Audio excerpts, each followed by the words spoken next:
चलो बच्चों, अभी हम स्टार्ट कर रहे हैं 9th एंड 10th सम शुरू कर रहे हैं। एक्सरसाइज है 1.2।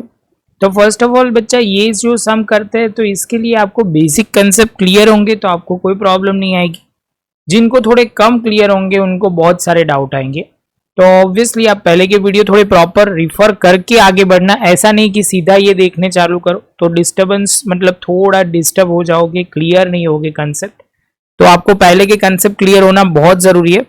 यहां दिया हुआ है if A and B are mutually exclusive and exhaustive event in the sample space U, तो यहाँ पे P of A is equal to 2P of B, then find out P of A। तो बच्चा यहाँ पे जो दिया हुआ है वो पहले समझो, mutually exclusive and exhaustive event.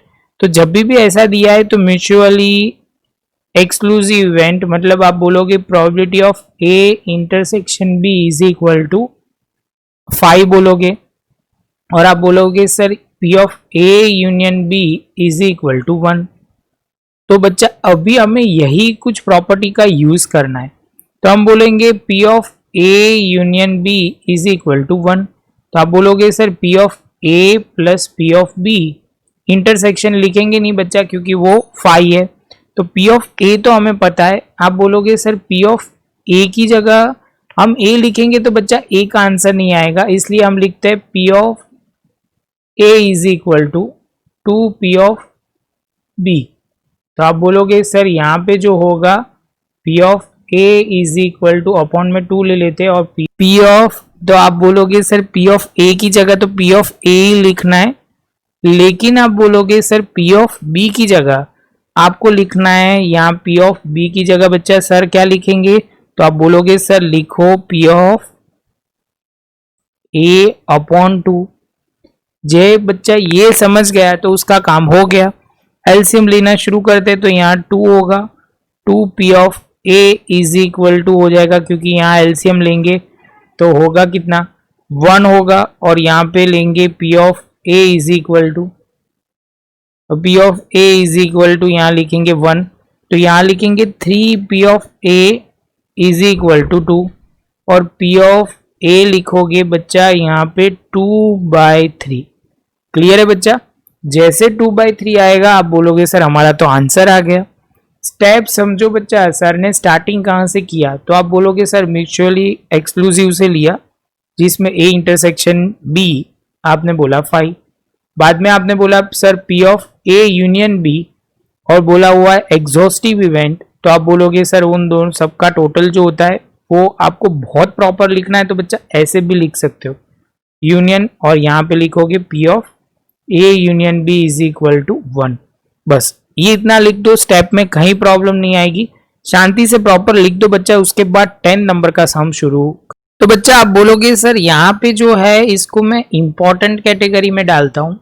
Important क्यों बच्चा? क्योंकि इसके कैलकुलेशन में थोड़े आपको समझदारी दिखानी पड़ेगी, थोड़ी स्मार्टनेस दिखानी पड़ेगी, इसलिए बोल रहा हूँ। तो बच्चा शुरू करते हैं। The 3 event A B C in the sample space are mutually exclusive and exhaustive.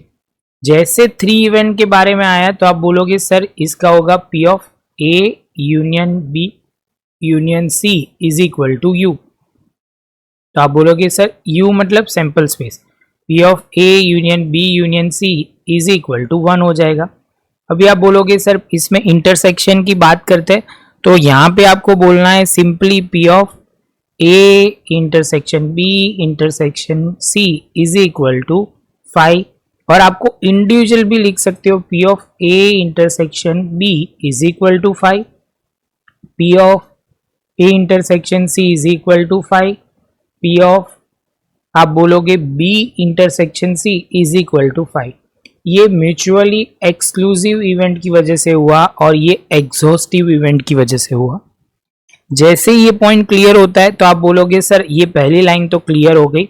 दूसरी लाइन में है 4P of A is equal to 5P of B is equal to 3P of C। तो बच्चा सबसे पहले जो है 4P of A is equal to 5P of B is equal to 3P of C is equal to, आप बोलोगे sir अभी क्या करना पड़ेगा, इज इक्वल टू बच्चा x ले लो, हमें नहीं पता उसकी वैल्यू क्या होगी, ये हमारा स्टेप 1 बोला जाएगा बच्चा, क्योंकि इसमें स्टेप के हिसाब से समझ के करोगे तो बहुत ईजी है, यहां से आंसर आना शुरू हो जाएगा। 4p of a is equal to x। तो आप बोलोगे सर ये फिर से एक बार आप लिखना पड़ेगा, p of 4 p of a is equal to x। तो आप लिखोगे p of a is equal to x by 4। तो ये पहला सफर रहा। सेम वे आप बोलोगे 5p ऑफ b सर लिखो इज इक्वल टू x, जो p of b is equal to है x अपॉन 5। इसके बाद 3 आप बोलोगे 3p of c is equal to x, p of c is equal to बच्चा x अपॉन 3 हो जाएगा। x अपॉन 3 होगा। आप बोलोगे अभी सर 3 की वैल्यू आ गई। जैसे तीनों की वैल्यू होता है तो बच्चा हम अभी आगे जाएंगे। यहाँ पे हमारा स्टेप ये आज क्यों खुल रहा है पता नहीं चल रहा, सारे रहस्य खोल देता है ये स्टेप, जिसको हम बोलेंगे 2। तो आप बोलोगे sir p of a union b union c is equal to 1। तो आप बोलोगे सर ये तो आपने एग्जॉस्टिव इवेंट की वजह से लिखा। तो मैंने बोला p ऑफ a हमें पता है, p ऑफ b भी पता है और p ऑफ c भी पता है। आप लिखोगे पहले ये स्टेप। इसके बाद बच्चा आप बोलोगे सर ये क्लियर हुआ, तो p ऑफ a जो है वो होगा x बाय 4, यहाँ पे होगा x बाय 5, यहाँ पे होगा x by 3 is equal to 1। जैसे ये स्टेप होता है आप बोलोगे सर एलसीएम होगा 60। बच्चा ये ऐसे एलसीएम लेते हैं ना 4, 5 एंड 3 का, वो करोगे तो 60 आएगा। अभी मुझे यहाँ 60 लाने के लिए कितने से मल्टीप्लाई करना पड़ेगा? तो बच्चा आप बोलोगे सर आपको ऊपर भी 50 नीचे भी 15 से मल्टीप्लाई करना पड़ेगा। तो आप बोलोगे सर ये 15x हो जाएगा। यहाँ 5 है तो आप बोलोगे सर यहाँ 12 से करना पड़ेगा, 12 ऊपर और नीचे तो ये 12x हो जाएगा। और यहाँ पे आप बोलोगे सर 20 से करना पड़ेगा, 20 ऊपर 20 नीचे तो 20x हो जाएगा। बच्चा जैसे ये पॉइंट होता है तो हम थोड़ा आगे चलते हैं। तो आप बोलोगे सर ये जो होता है तो x का टोटल करो, जो 47 x upon 60 is equal to 1।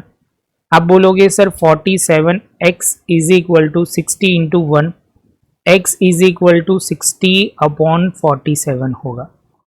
जैसे बच्चा ये होता है तो आप बोलोगे सर ये तो बहुत ही इजी हो गया, अभी x की वैल्यू आ गई। तो जैसे ये x की वैल्यू आता है, ये स्टेप नंबर 3 है, लेकिन मेरे लिखने की पैटर्न वजह से यहाँ मैं आंसर लिख रहा हूँ, आपको एक स्टेप दिखाना पड़ेगा। ये हो जाएगा स्टेप 3, जिसमें आप बोलोगे सर ये स्टेप 3 आपको उठा के कहीं साइड में रखना पड़ेगा। ये स्टेप 3 है। तो आप बोलोगे x बाय 4 है तो x की जगह आप बोलोगे सर 60 बाय 47 अपॉन 4 है। तो आप बोलोगे सर इसका मतलब ये हुआ p ऑफ a की बात हो रही है। हाँ बच्चा, p of a is equal to 60 upon 47 into 4। तो आप बोलोगे सर 60 अपॉन, आप सॉल्व करोगे तो ये हो जाएगा 15 बाय आप बोलोगे 47। ये याद रहेगा बच्चा, क्लियर?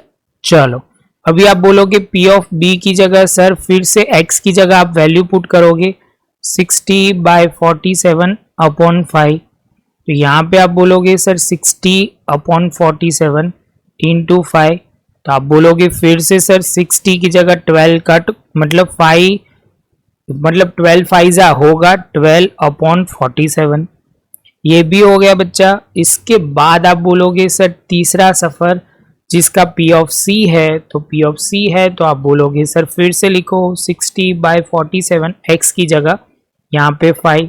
तो ये 60 अपॉन 47 इंटू 5 करोगे तो ये हो जाएगा फिर से बच्चा, ये 5 नहीं है बच्चा ये 3 है। हाँ मैं वही सोचूं कि सेम नहीं है।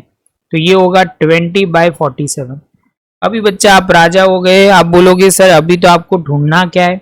तो बच्चा हमें 3 चीज ढूंढनी थी, तीनों के लिए हमें जो इन्फॉर्मेशन मिल गई। तो अभी हमें जो ढूंढना है A यूनियन C, मतलब A यूनियन C है। तो आप बोलोगे सर इसका मतलब P of A plus P of C। तो आप बोलोगे P ऑफ A जो है वो 15 बाय 47 है और यहाँ पे C है 20 बाय 47। तो मतलब ये जो होगा 30 बाय 47। क्लियर है बच्चा? जैसे ये पॉइंट आता है लास्ट में है P of B union C, तो आप बोलोगे पी ऑफ बी सर लिखो और पी ऑफ सी लिखो। पी ऑफ बी जो होगा वो आप बोलोगे सर 12/47 होगा और पी ऑफ सी जो है वो 20/47 होगा। तो यहाँ पे करेंगे 47 और यहाँ पे जो करेंगे वो 32। सॉल्व करोगे बच्चा तो ये हमारा फाइनल आंसर आ जाएगा। एक में 32 और एक में आप बोलोगे 35। तो इसके साथ बच्चा हमारा ये पॉइंट खत्म। अभी बच्चा आपको शांति से नोटबुक में लिख देना है, पॉज कर करके थोड़ा लिखना पड़ेगा, लेकिन मैंने बहुत ही शांति से स्टेप बाय स्टेप कवर किया है। तो आप अपने स्टेप में कंट्रोल, मतलब स्टेप में गलती एक भी नहीं होनी चाहिए, एक गलती होगी तो पूरा आंसर गलत आएगा। तो बच्चा यही लेक्चर समाप्त करते हैं, मिलते हैं नए लेक्चर में नए एक टॉपिक के साथ।